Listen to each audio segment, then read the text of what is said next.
नमस्कार, मंडल news bulletin में आपका स्वागत है। आइए पेश करते हैं आज के कुछ प्रमुख व मुख्य समाचार। अब तक यदि आपने मंडल न्यूज के इस चैनल को लाइक व सब्सक्राइब नहीं किया है तो जल्द से जल्द इस चैनल को लाइक व सब्सक्राइब जरूर कर दें।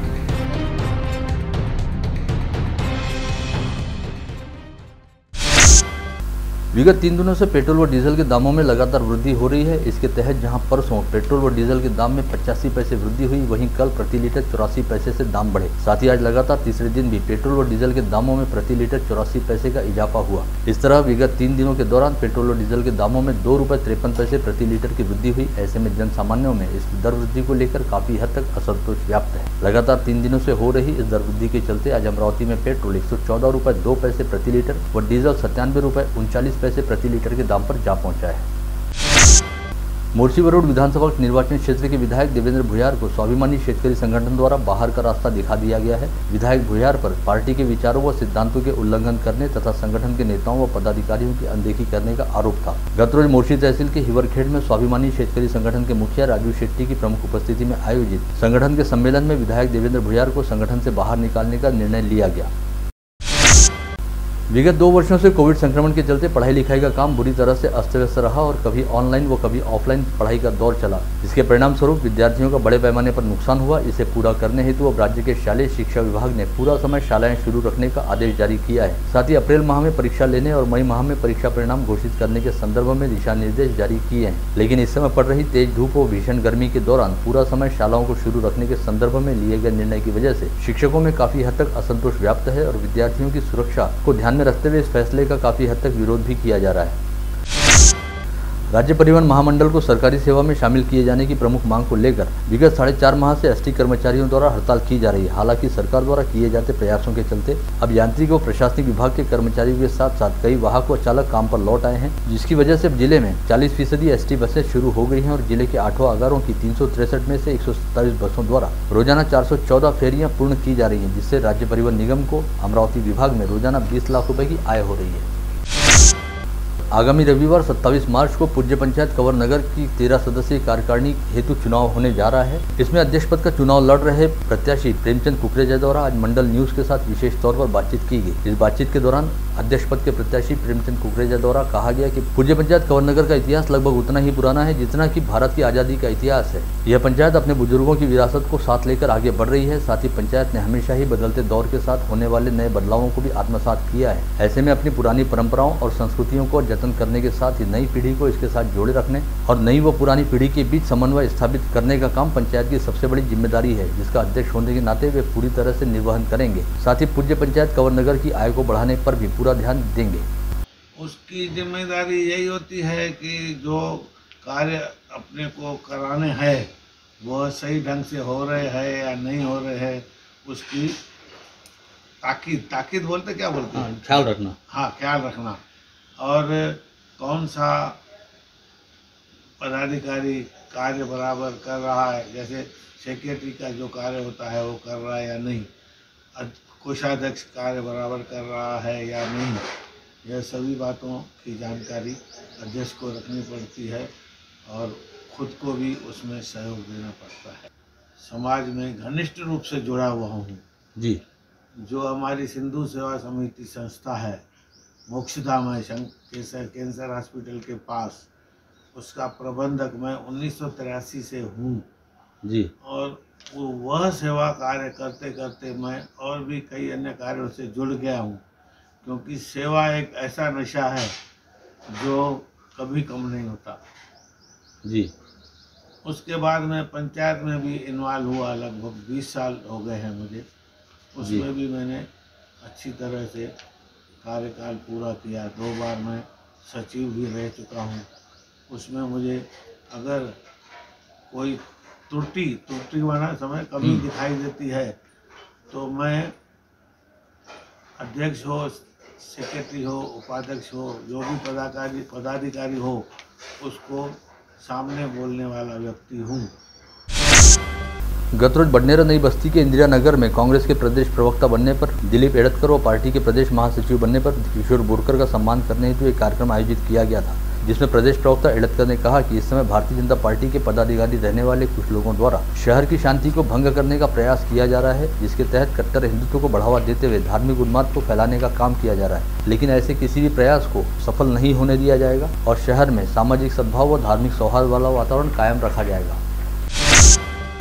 स्थानीय गौड़ ब्राह्मण महिला समिति द्वारा कल 26 मार्च को शहर में भव्य सामूहिक बिंदोरा का आयोजन किया जा रहा है, जिसके तहत कल शाम 5 बजे प्रभात चौक परिसर स्थित घंटाघर हनुमान मंदिर से भव्य गणगौर यात्रा निकाली जाएगी, जो शहर के विभिन्न चौक चौराहों का भ्रमण करते हुए सक्करसाद परिसर स्थित छत्रपुरी बालाजी मंदिर पहुंचेगी, जहां पर इस यात्रा का विधि विधान पूर्वक समापन किया जाएगा।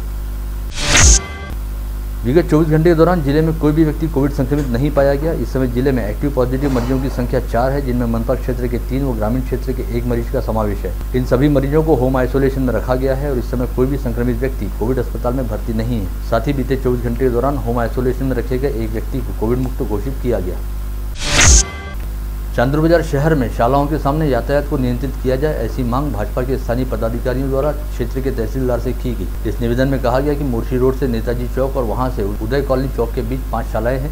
साथ ही सुबह 11 से दोपहर 3 बजे तक इस रास्ते पर शालाओं के बच्चों सहित कामकाज के लिए जाने वाले लोगों का आना जाना रहता है। अतः इस परिसर में नागरिकों व बच्चों की सुरक्षा को ध्यान में रखते हुए यातायात को नियंत्रित किया जाना चाहिए। प्राथमिक शिक्षक समिति द्वारा राज्य के मुख्यमंत्री व उप मुख्यमंत्री को भेजे गए निवेदन में कहा गया कि पुरानी पेंशन योजना को लागू करने का निर्णय तत्काल लिया जाए। अमरावती महानगर पालिका के विभिन्न कार्यालयों में गर्मी के मौसम के दौरान कूलर लगाए जाते हैं, लेकिन इस बार इन कार्यालयों में कूलर लगाने के प्रस्ताव को प्रशासक तथा मनपा आयुक्त प्रवीण आष्टीकर ने ठुकरा दिया है। इस संदर्भ में आयुक्त आष्टीकर का कहना रहा कि अधिकारियों को प्रत्यक्ष फील्ड पर जाकर काम करना होता है, अतः उन्हें कूलर की ठंडी हवा की कोई जरूरत नहीं है। साथ ही जिस तरह विगत 2 वर्ष के दौरान कोविड संक्रमण काल में बिना कूलर के काम किया गया, उसी तरह इस बार भी गर्मी के मौसम के दौरान बिना कूलर के ही काम करने का निर्देश आयुक्त द्वारा जारी किया गया। विगत 8 मार्च को मनपा के पदाधिकारियों और पार्षदों का कार्यकाल खत्म हो गया। ऐसे में मनपा पदाधिकारियों के कक्ष में नियुक्त कर्मचारियों की कोई जरूरत प्रशासन को नहीं है। ऐसे में मनपा के पदाधिकारियों के कक्ष में नियुक्त 50 कर्मचारियों के स्थानांतरण का आदेश उपायुक्त नरेंद्र वानखड़े द्वारा जारी किया गया था, लेकिन आयुक्त आष्टीकर ने संबंधित कर्मचारियों के स्थानांतरण के आदेश को रद्द कर दिया है। साथ ही कहा है कि जिन कर्मचारियों की जब जरूरत ही नहीं है, ऐसे कर्मचारियों को अन्य स्थानों पर नियुक्त करने की बजाय उनकी सेवा को सीधे समाप्त कर दिया जाए, जिससे मनपा के संबंधित कर्मचारियों में खलबली व्याप्त है। शहर में महानगर पालिका अंतर्गत स्कूलों को नंबर के स्थान पर नाम देने की मांग राज्य नगर पालिका व महानगर पालिका शिक्षक संगठन द्वारा की गई, जिसे लेकर आयुक्त प्रवीण आष्टीकर को निवेदन भी सौंपा गया। केंद्र सरकार द्वारा मजदूरों के हितों के कानून को तोड़ मरोड़ कर संशोधित किया जा रहा है, जिसके खिलाफ कामगार संगठन द्वारा आगामी 28 व 29 मार्च को देशव्यापी हड़ताल की जा रही है। इस हड़ताल में जिले की आशा स्वयं सेविका व गुट प्रवर्तक संगठन भी शामिल होंगे। हड़ताल से संबंधित ज्ञापन आईटक की जिला शाखा द्वारा जिला परिषद के स्वास्थ्य अधिकारी को सौंपा गया है। शिवसेना की युवा इकाई युवा सेना की जिला समन्वयक राहुल माटोडे ने साइबर पुलिस थाने में सौंपे गए ज्ञापन में कहा है कि राज्य के मुख्यमंत्री उद्धव ठाकरे तथा राष्ट्रवादी पार्टी के मुखिया शरद पवार के बारे में आपत्तिजनक व बदनामी कारक पोस्ट सोशल मीडिया पर की जा रही है और यह पोस्ट शेयर करने वाले अमोल जैन नामक व्यक्ति के खिलाफ कानूनी कार्रवाई करते हुए तत्काल अपराध दर्ज किया जाए। धारनी जैसे दुर्गम क्षेत्र में इन दिनों निजी बस चालकों द्वारा अपनी मनमानी की जा रही है और यहां की जनता को आर्थिक रूप से लूटा जा रहा है। गरीबों की विवशता का एसटी हड़ताल की वजह से पूरा लाभ उठाया जा रहा है। इस क्षेत्र में चलने वाली अधिकांश निजी बसें अनधिकृत तरीके से बिना परमिट के चलाई जा रही हैं, लेकिन इसके बावजूद संबंधित अधिकारी जानबूझकर आंखें बंद किए बैठे हैं। ऐसे में बस चालकों के खिलाफ कार्रवाई किए जाने की मांग धारनी वासियों द्वारा की जा रही है। इन दिनों धारनी क्षेत्र में भूमाफिया का बोलबाला है और बिना किसी तरह की अनुमति व एनए कराए बगैर खेतों को काटकर धड़ल्ले से प्लॉट बेचे जा रहे हैं। यहाँ पर स्थिति तेरी भी चुप और मेरी भी चुप वाली है और भूमाफियाओं व संबंधित अधिकारियों के बीच सब कुछ मैनेज दिखाई दे रहा है। विगत 3 मार्च को अंजनगांव सुरजी पुलिस ने गुप्त सूचना के आधार पर कार्रवाई करते हुए महिंद्रा झायलो वाहन में लगा 3,01,750 रुपये का गुटखा बरामद किया था। पश्चात इस मामले में मुख्य आरोपी के तौर पर विकी उर्फ विक्रम सच्चानंद मंगलानी को नामजद किया गया था, जिसने अचलपुर की अदालत में अग्रिम जमानत मिलने हेतु याचिका दायर की थी, जिसे अदालत द्वारा गत रोज खारिज कर दिया गया। ऐसे में पुलिस द्वारा विकी मंगलानी को गुटखा तस्करी के मामले में किसी भी वक्त गिरफ्तार किया जा सकता है। गाड़गीनगर पुलिस थाना क्षेत्र अंतर्गत हबीबनगर नंबर 2 की गली नंबर 2 में रहने वाली फरीन बानो मोहम्मद शफीक का गला घोटकर हत्या की गई और उसे फांसी के फंदे से लटकाकर आत्महत्या करने का दिखावा करते हुए पुलिस को गुमराह किया गया था। इस मामले में पुलिस ने जांच के पश्चात महिला के पति मोहम्मद शफीक व देवर शेख अनीस को गिरफ्तार किया है। वहीं ससुराल पक्ष के 3 सदस्यों की पुलिस द्वारा सरगर्मी से तलाश की जा रही है। शहर के दस्तूनगर परिसर में रहने वाले 28 वर्षीय गायक राम कैलाश वर्मा अपने साथी विवेक दसरिया के साथ मोटरसाइकिल से एक कार्यक्रम में शामिल होने के लिए मूर्तियापुर जा रहे थे। इसी दौरान मूर्तियापुर में वखरा गोदाम के पास एक इंडिका कार को मोटरसाइकिल का कट लगने के कारण हुए विवाद में कार चालक ने राम की पीठ पर तलवार से हमला कर उसे घायल कर दिया। बुरी तरह घायल हुए राम वर्मा का इलाज इस समय अमरावती के जिला सामान्य अस्पताल में चल रहा है। वहीं दूसरी ओर मूर्तियापुर पुलिस ने हमलावर कार चालक के खिलाफ अपराध दर्ज करते हुए उसकी तलाश शुरू कर दी है। मूर्तियापुर तहसील के माना स्थित त्रिमूर्ति नगर परिसर में सरकारी अनाज की तस्करी किए जाने की गुप्त सूचना अकोला के जिला पुलिस अधीक्षक के विशेष दल को मिली थी। पश्चात पुलिस ने नाकाबंदी करते हुए टाटा एस वाहन को रोका और इस वाहन से 40 कट्टे सरकारी अनाज बरामद किया। पुलिस ने आरोपी मोहम्मद काशिद को गिरफ्तार कर इस माल को जब्त किया है। श्रीराम फाइनेंस द्वारा 6,20,200 रुपये का कर्ज लेकर ट्रक पर फाइनेंस कराया गया और 3,19,720 रुपये की किस्त अदा की गई। इसके बाद ट्रक को तोड़कर उसके पार्ट बेच डाले गए और फिर किस्त न भरते हुए श्रीराम फाइनेंस कंपनी को करीब 3 लाख रुपये का चूना लगाया। इस मामले में वलगांव पुलिस थाना क्षेत्र के धनगरपुरा में रहने वाले गौरव बोबड़े नामक व्यक्ति के खिलाफ गाड़गीनगर पुलिस ने धोखाधड़ी का अपराध दर्ज करते हुए उसकी तलाश शुरू की है। धारनी पुलिस थाना क्षेत्र से एक 16 वर्षीय लड़की का अपहरण किया गया था, जिसकी शिकायत दर्ज होने के बाद ग्रामीण अपराध शाखा पुलिस की टीम ने गुप्त सूचना के आधार पर लड़की को अपने कब्जे में लेते हुए धनराज जावरकर नामक आरोपी को गिरफ्तार किया है, जिन्हें आगे की कार्रवाई के लिए धारनी पुलिस के हवाले किया गया है। मोबाइल नहीं दिए जाने की बात को लेकर गुस्सा हुए एक नाबालिग आरोपी ने उसके साथ काम करने वाले मजदूर की हत्या कर डाली। यह सनसनीखेज घटना नागपुर जिले के वाठोड़ा पुलिस थाना क्षेत्र में बीते बुधवार की रात 10:30 बजे घटित हुई। मृतक की शिनाख्त उत्तर प्रदेश के सिद्धार्थनगर निवासी रिंकू परासिया के तौर पर हुई है। यवतमाल जिला अंतर्गत उमरखेड़ तहसील के निगनूर से मेट के बीच कपास की बिक्री का भुगतान लेकर मोटरसाइकिल से अपने घर वापस लौट रहे किसान गणेश राठौड़ की आंख में मिर्च पाउडर झोंक अज्ञात लुटेरों ने 3,20,000 रुपये लूट लिए।